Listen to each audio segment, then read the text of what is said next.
Okay, apologies.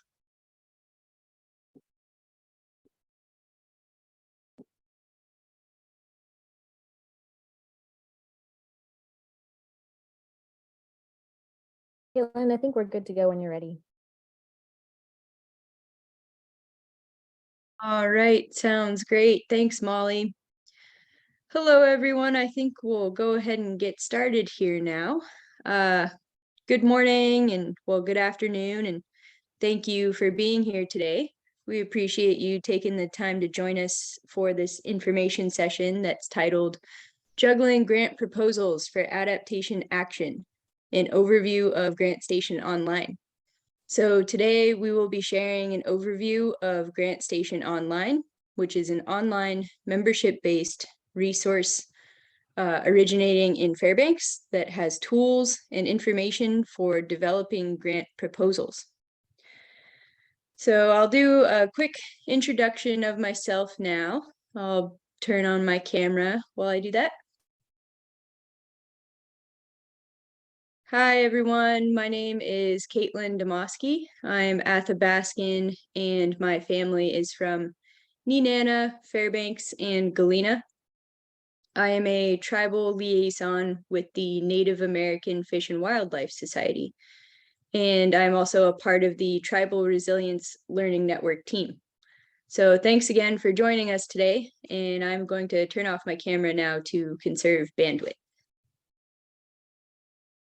So a couple of housekeeping items before we get started. If you are calling in on your phone, please make sure you mute. And if you do not have a dedicated mute button, you should be able to press *6 to mute your phone. And that is *6. And if you are using computer audio, please remain muted for the duration of the presentation. And please keep your camera turned off for the sake of conserving that bandwidth. At the end of this presentation, we will have a Q&A session where you will be able to unmute yourself to ask any questions that you may have. You can also enter your questions into the chat if you are on the Zoom meeting, and we can read your questions out loud for you. And for those of you who are on the computer in the Zoom, please feel welcome to introduce yourself in that chat. Lastly, this session is being recorded, and we will add this recording to our Learning Network website, where people can view the information session in the future.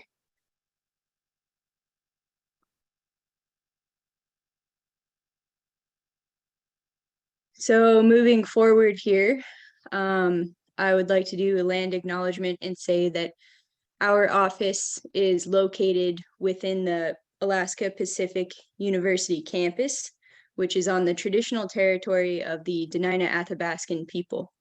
Anchorage, Alaska, is known as Dena'ina Ethnena, which is Dena'ina homeland. And I am calling in from where I live in Wasilla, which is also Dena'ina homeland.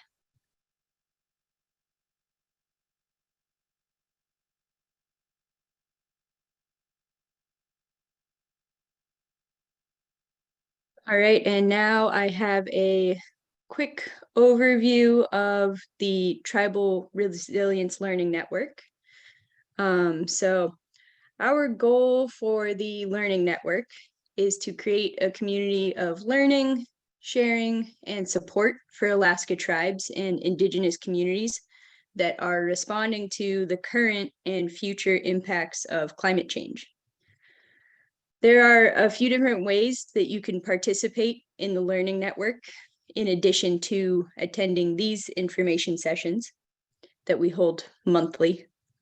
First, we are available for monthly or as needed one-on-one check-in calls for tribes and communities that are planning or just getting started with their climate change adaptation projects.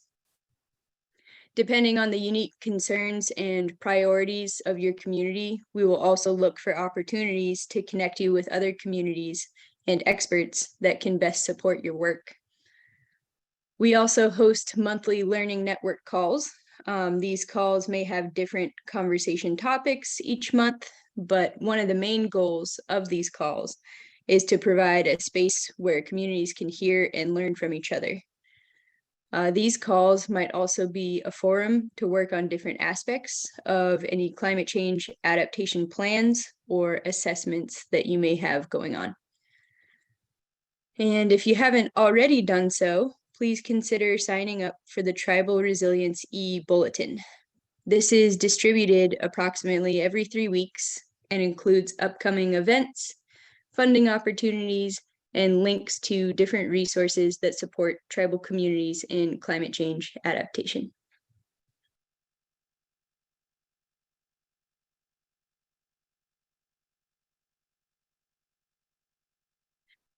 So today we are doing our information session on Grantstation, and this is because we have received feedback from participants who have participated in past information sessions. When you register for an information session, we ask for your feedback on topics of interest. And we have received a fair amount of feedback from past participants that they would like to have topics that focus on finding funding to support adaptation planning, but also how to write and manage grants. In past trainings we have conducted, we have also received a lot of feedback that information on both finding grants, but also writing and managing grants is a topic of interest. So we'd like to profile Grantstation as one among many resources that can provide valuable information and learning opportunities on finding and writing grant proposals. At our most recent training that the Learning Network put on, it was Tribal Climate Adaptation 101 in Fairbanks. We heard back from participants that they really appreciated walking through project development and funding tools. And this is an area that we want to continue to offer tools and resources. And again, Grantstation is one among many. So, and many tribes and organizations hire outside consultants for grant writing support. And Grantstation does have a membership fee in order to access their tools, but however, they provide quality and accessible information that we think tribes might be interested in to take that grant writing into their own hands. So, and from here, I would like to go ahead and introduce our presenter today. His name is David Gates, and David is the online education specialist for Grantstation. And I welcome you to take the stage now, David. Perfect. Thank you. Yes, my name is David. I am from Minnesota, but currently live out near Seattle. And I'm going to walk you through some of the resources that we have on Grantstation, both our free resources along with our paid resources that will allow you to find private funders as well as build a solid grant seeking strategy. So I'm going to start by just telling you a little bit about Grantstation. So you should be able to see this screen now. Let me present that.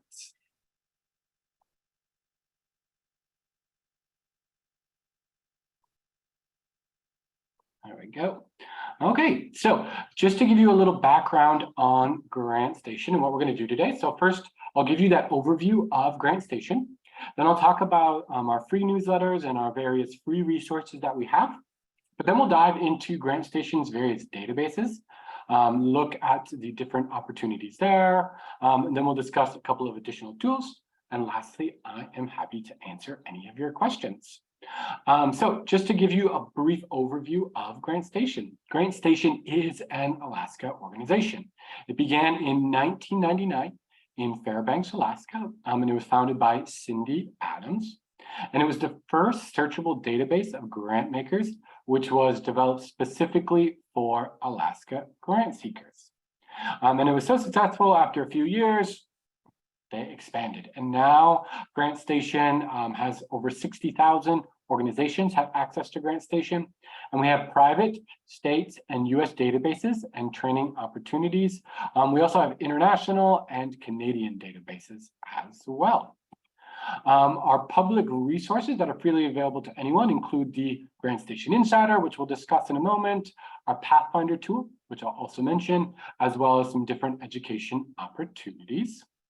Our membership resources include our databases, our tutorials on building a solid grant-seeking strategy and writing winning proposals, as well as with our custom dashboard.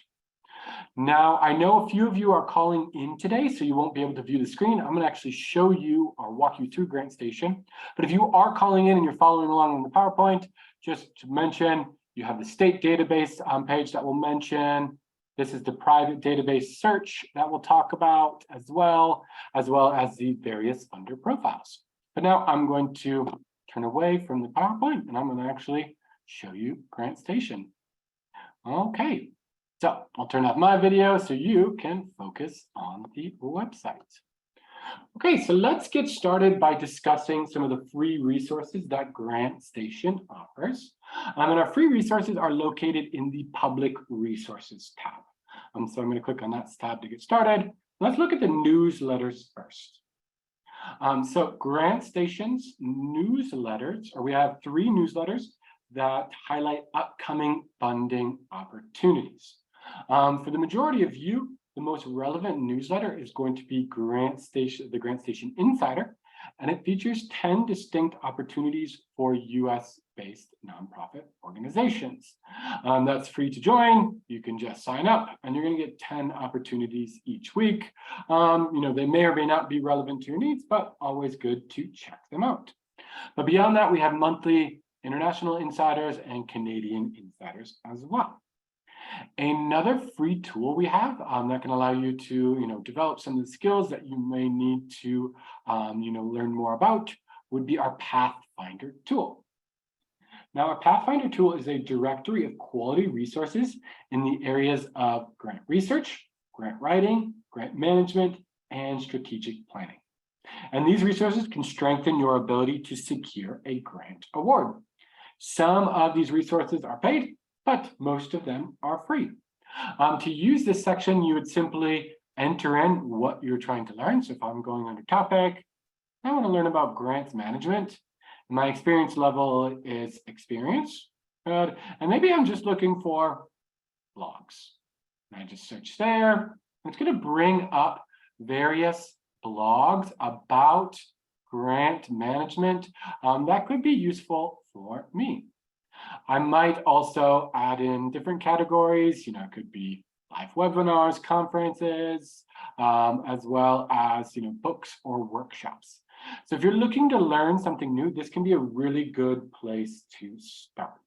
And that, once again, is our Pathfinder tool. But Grantstation also offers our own online education opportunities. So I'm going to click on online education, and let's look at our live webinars first.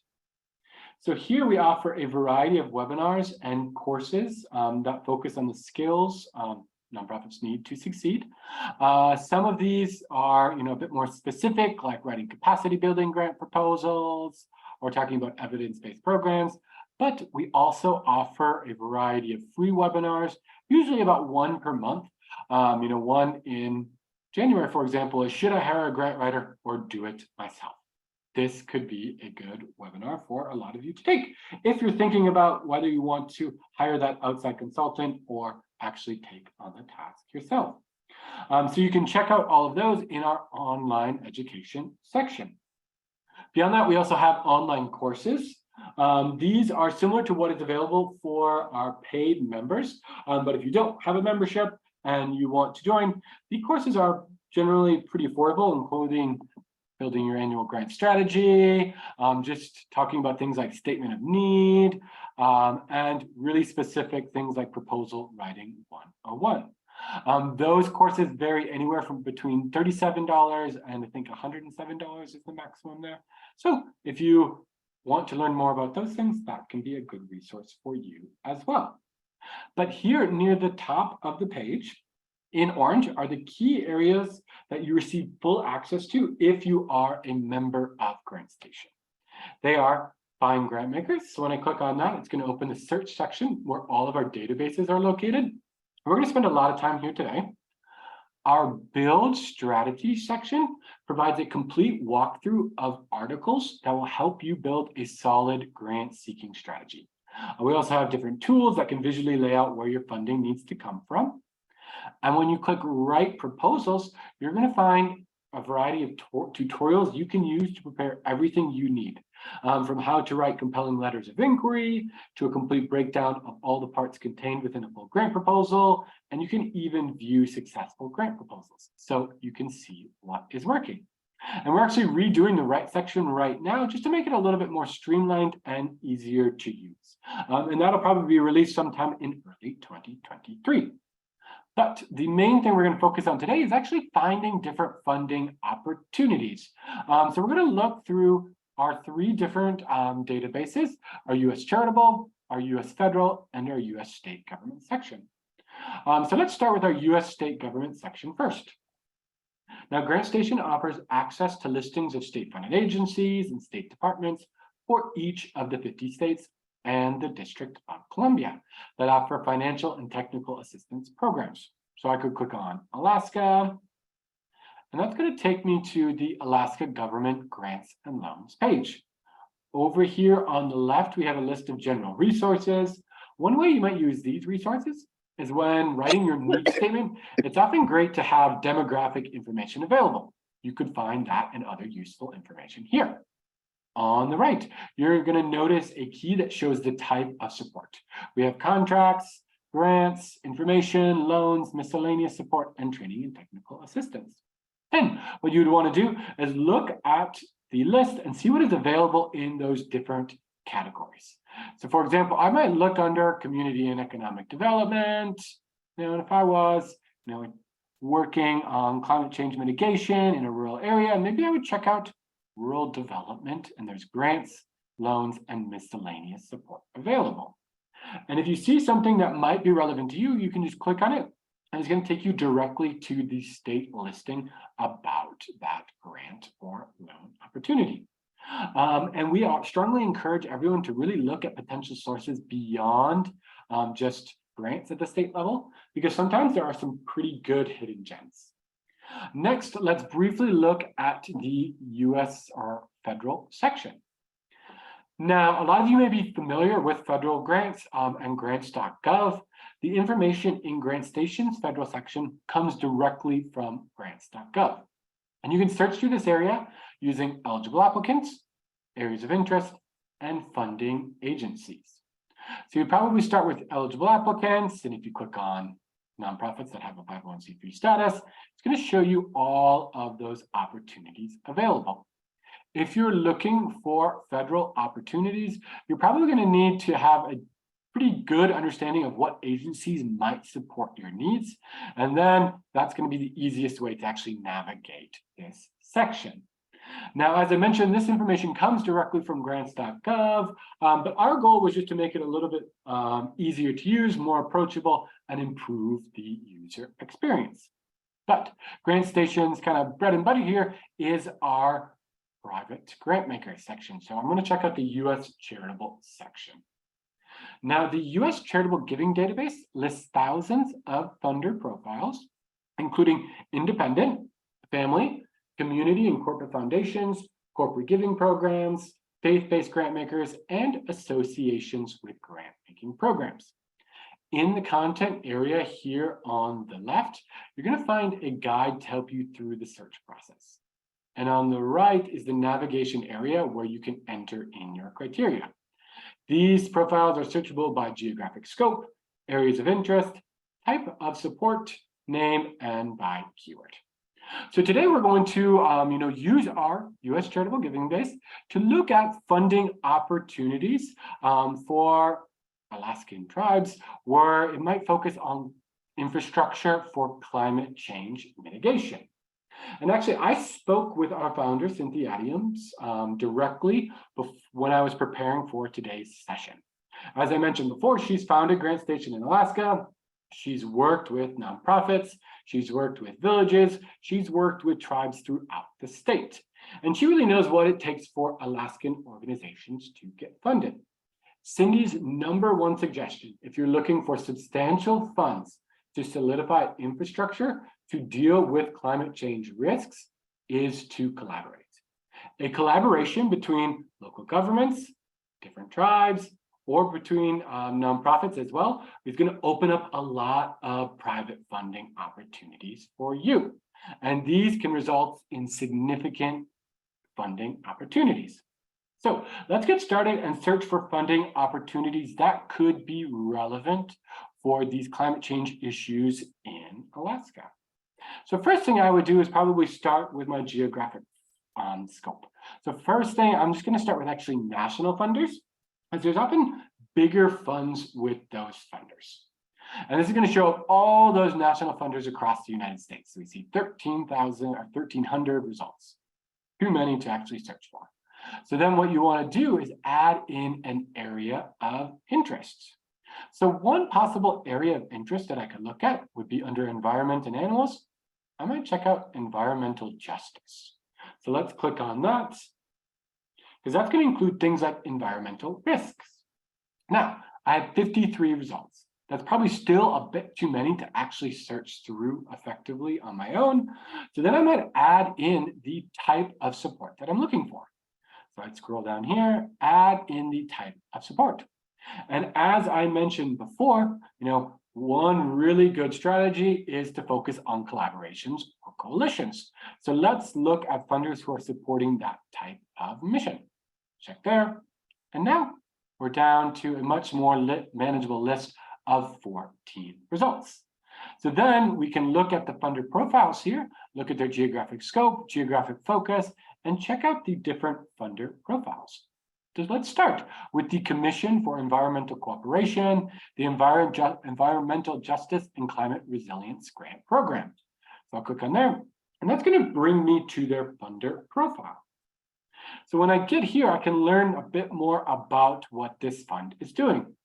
So I can see that the CEC's Environmental Justice and Climate Resilience Grant Program funds projects that target underserved and vulnerable communities and Indigenous communities in Canada, Mexico, and the United States to prepare them for climate-related impacts. This program provides funding directly to community-based organizations to help them develop community-driven solutions to adapt to the impacts of climate change. That's a pretty good fit for what we're looking for. And then when we look at the supported projects should meet the following criteria, here we see that it should create formal and informal partnerships, collaborations, or linkages among relevant stakeholders. So if you're collaborating with other organizations, this could be a really good fit. And then I see a little bit more about the financial information. They're giving grants up to $200,000 Canadian dollars, so a pretty substantial amount. I can also see things like the application deadline. I see here, we just missed that application deadline. We're about 5 days too late. So you may need to wait until 2023, depending on when they ask for new funders. But you can see just from this one search, there is money out there for these types of projects. And when I find this type of funder, what I would want to do is actually save them. So I'm going to click save, and that's going to save it to my dashboard, which we're going to discuss a little bit here later. So click save there. And then I will go back, maybe look at some of these other funders. So if I go down here, maybe I'll check out, before I was looking at the Norman Foundation. And now I see that the Norman Foundation is working to promote economic justice and development to community organizing, coalition building, and policy efforts. They could be another good fit for our situation. So maybe I'd save them as well.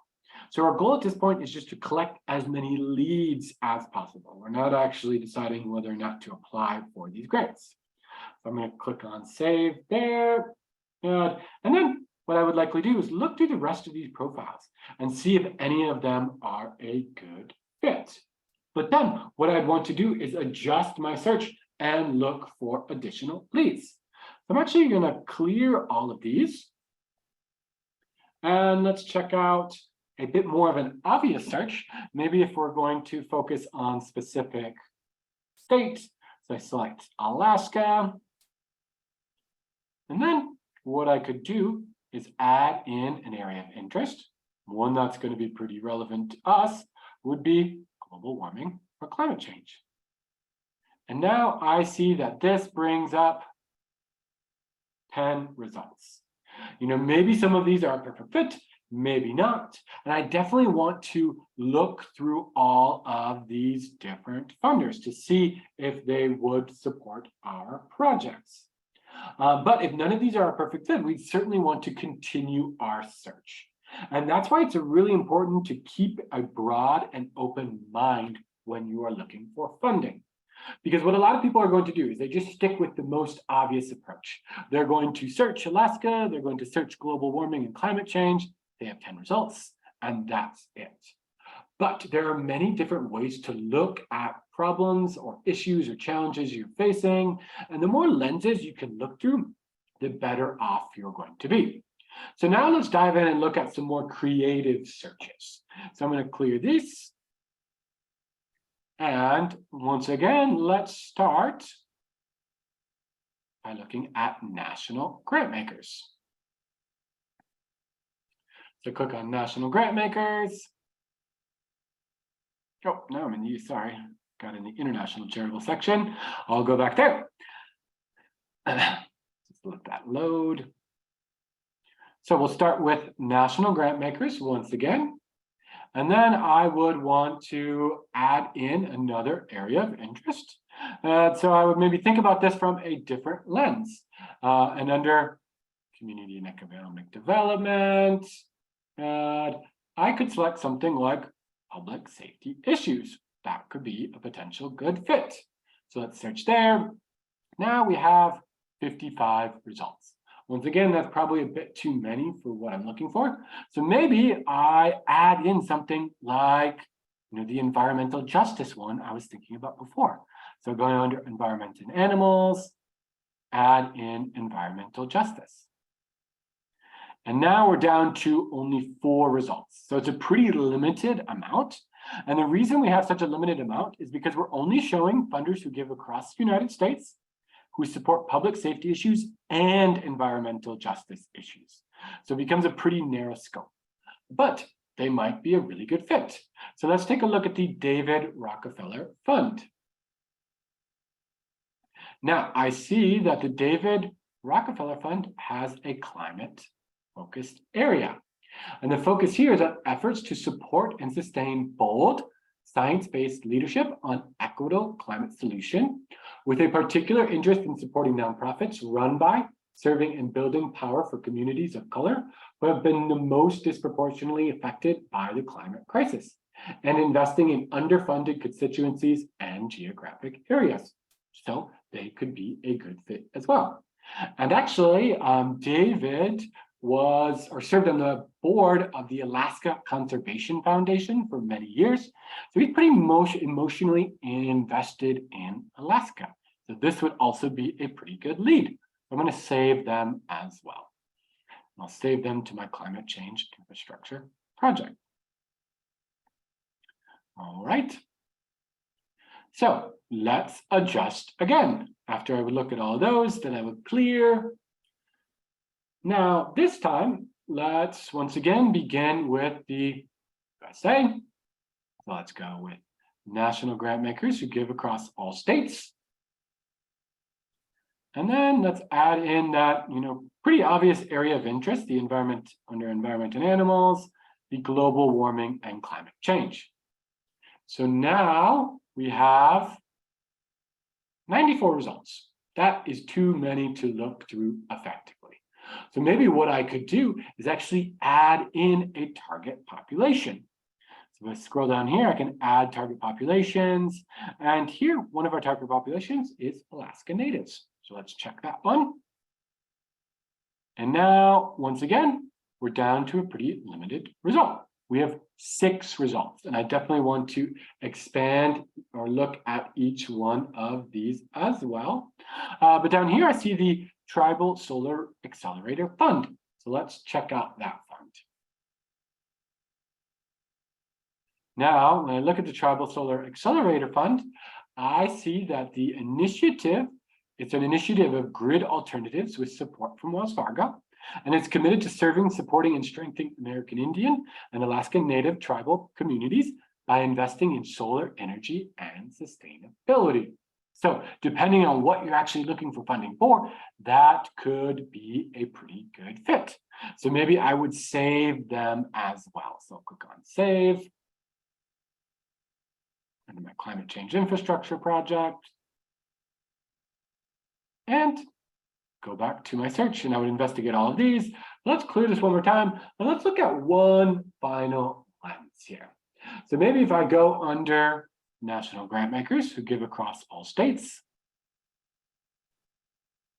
then what I can do is add in an area of interest, but this time I'm going to keep my area interest pretty broad.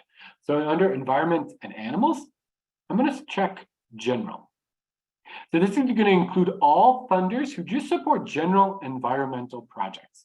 So we end up with a lot of results, but oftentimes this can be a really good lens to look through because people who are supporting environmental projects, whether they're supporting them, in Alaska or in California, they can be good opportunities for funding. But since we have those 233 results, we can't look through all of those. So maybe I want to add in the target population again. And let's focus on Alaska Natives. And now this is probably going to bring up a slightly different search than we've seen before. So 7 results. So I'd probably want to check out some of these. Let's check out the Conservation Alliance. Now, I see that this alliance supports a few different things. They're looking to have a clear benefit for the habitats, but they're also looking for projects that measurably mitigate the impacts of climate change. This could be another good lead. So I would save that as well. Let's click on save. And then we go with the climate change infrastructure. And I would want to continue to, adjust these searches, play around with it, see what I can come up with. Because the more creative you are in your search, the more leads you're going to find, which means more funding opportunities for you. So now we found all of these different leads. Let's look at actually where they ended up.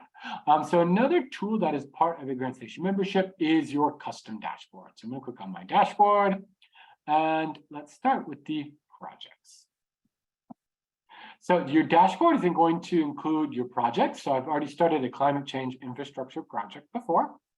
You can also save any searches you've done here. So if you click on save criteria, this is actually going to show a previous search I did before for traveling food bank. So if I just clicked run, it's going to bring me back to those same results.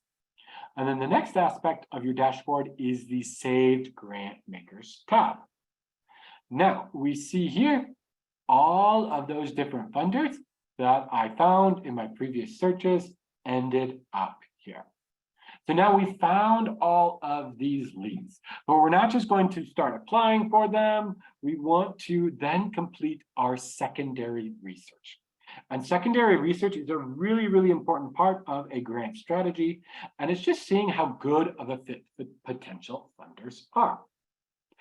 If you're not familiar with secondary research, don't worry. Under our build strategy section, you're here under secondary research, we have a tutorial on what you need to do. This includes looking at things like the funders' websites, their IRS Form 990, and then lastly, actually contacting the funder to build those relationships. So what you would do is start in one of these profiles. You would check out their website, learn a little bit more about exactly what they're doing. You have our contact information here. So I probably want to reach out to them directly just to know the types of projects they supported in the past, and to get a better idea of whether or not we are a good option for them. And I would do this with all of the different funders I've found to really identify whether or not a good lead becomes a funder I should actually apply for. And then once you have this information, you can then prioritize these leads. And we have a great tool to help you prioritize your leads after you've completed your secondary research called the decision matrix. So let's look at a decision matrix for the climate or the Commission for Environmental Cooperation. So what I do is click Start Matrix. So this is going to help us determine the ROI of actually applying for this grant and managing or potentially managing the awards. So we begin with the mandatory criteria. Do we meet their eligibility requirements? Yes. Is their funding consistent with our mission? Yes. And then we're going to answer each one of these questions. Are we in the funder geographic area? Maybe. And go through and rate them between 1, 2, 3. Next, we'd look at our credibility and readiness. Maybe we have pretty good credibility. We have some subject matter expertise. These questions are just going to help you determine whether or not you've done enough secondary research. Because if you cannot answer these questions when you're looking for a funder, you probably need to do additional research. And the last part is looking at the effort and time. Do they have a pretty complex procedure or is it pretty easy? So we'd go through, answer each one of those questions. And then at the end, it's going to give us a score. So I click on save. And then I see here, they have a score of 35. What does that mean?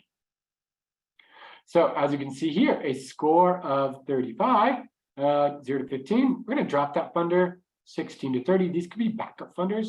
And 31 to 45, you can get going on these applications.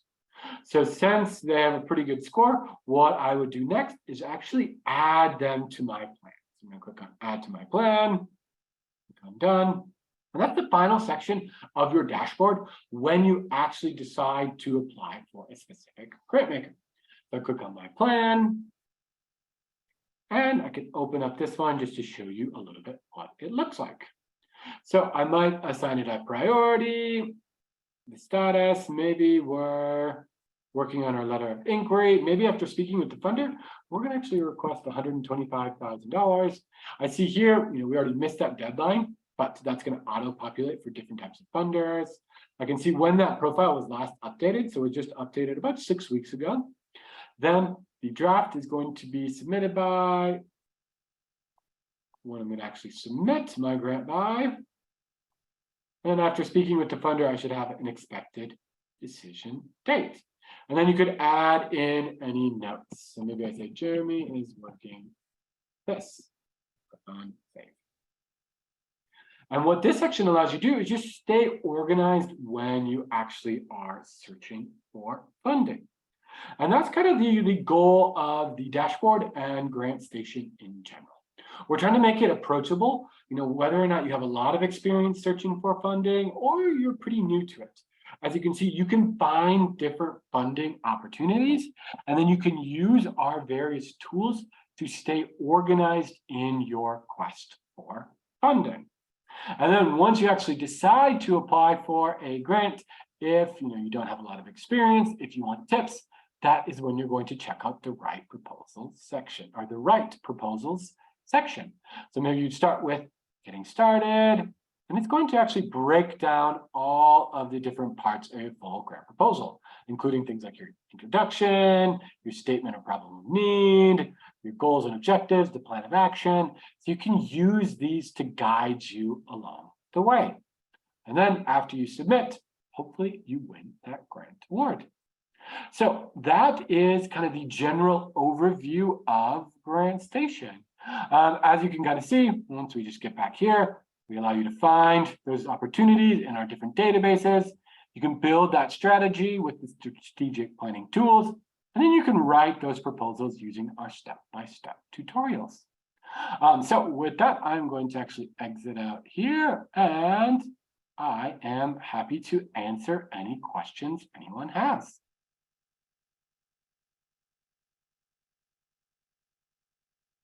Awesome. Thanks so much, David. This is a phenomenal online resource. Yeah, so we welcome anyone to go ahead, unmute themselves and ask questions that you may have. We can take a look at questions posted in the chat as well. I did see a question from Ranjan in there. Do we need an account with payment to get access on Grantstation? For these areas, Ranjan, our fund grant makers, our build strategy, and our write proposals, you do need to have a Grantstation membership. You can access our online education and our public resources tab without a Grantstation membership.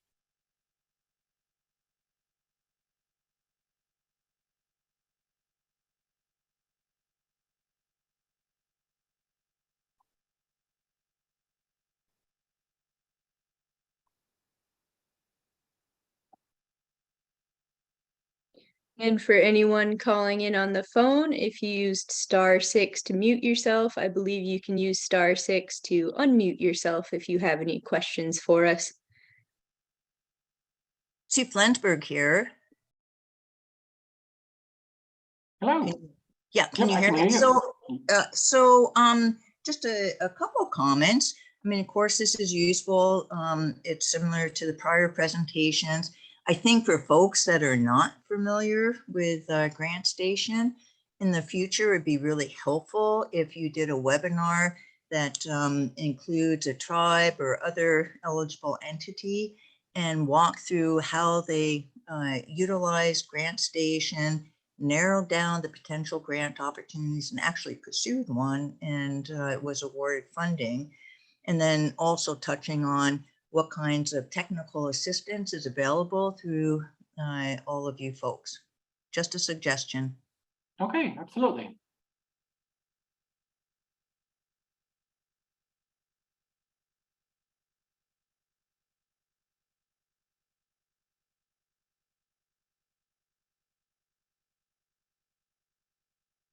All right, we don't have any more questions here. All right, let's stop sharing there. Okay, I will I've go got a ahead. question real Oh, quick, go ahead. David. Yeah. Just because Sue brought it up, what kind of technical assistance is available through Grantstation? In terms of actual technical assistance, I mean, you can find the technical assistance in the US state government. So if there's technical training available, but if you're actually having issues finding different proposals, you would call our customer service line, and we have live people who will walk you through, try to help you find different funding opportunities that are relevant to your needs.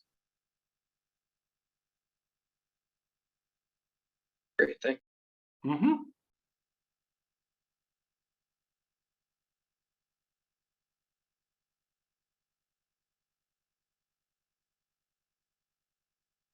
All right, fantastic. So I'm gonna go ahead and share my screen here.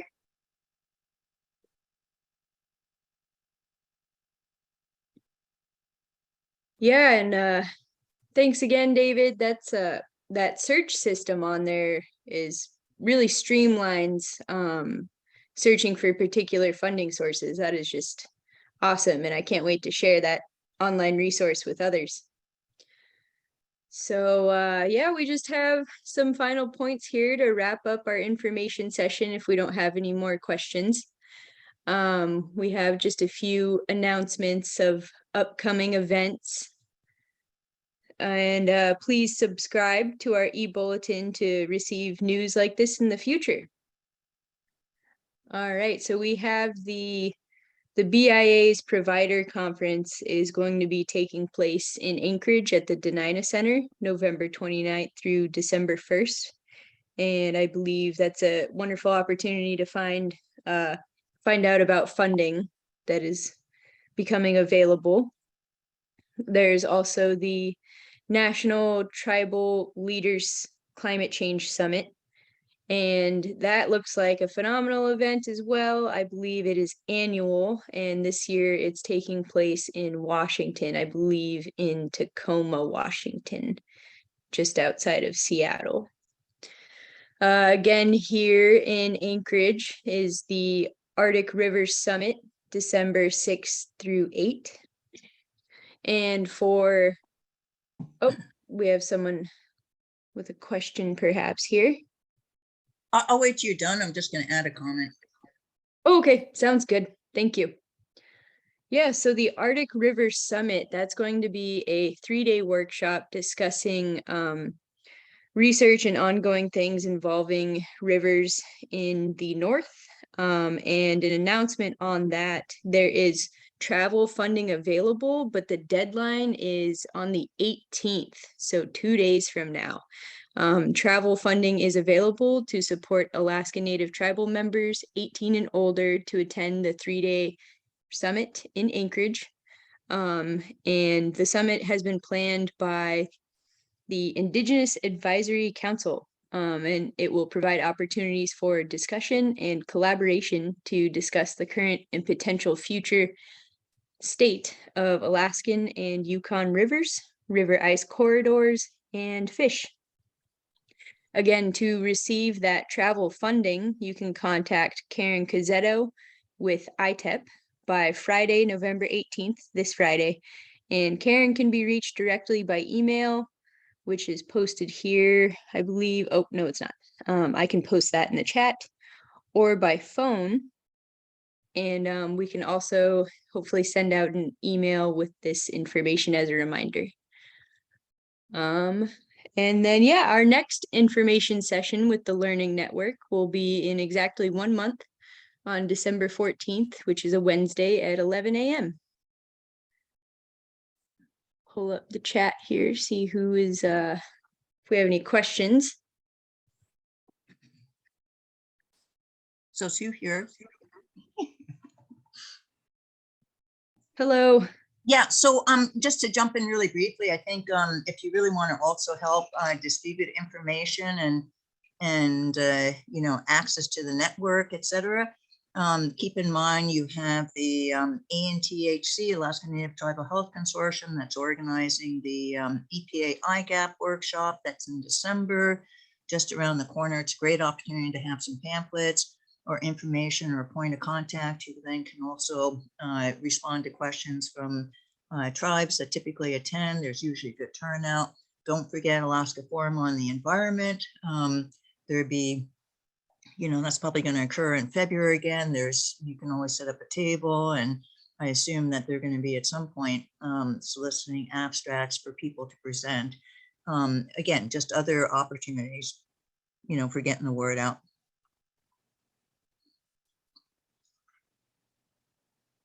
Awesome. Thank you so much for those contributions. Lots going on up here.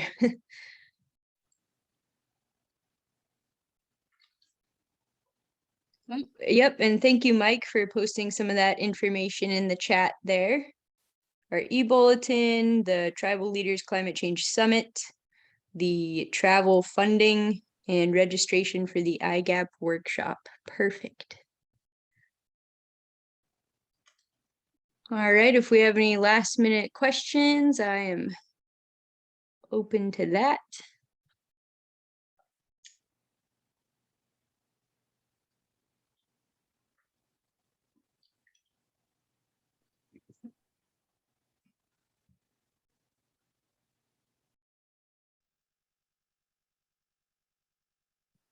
All right, I guess if we don't have any last minute questions, yeah, thank you everyone again for being here and participating with us, and be on a lookout for those upcoming events. Yep. Thank you, everyone.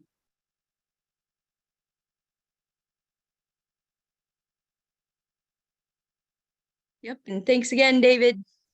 Yeah, thank you. Bye-bye.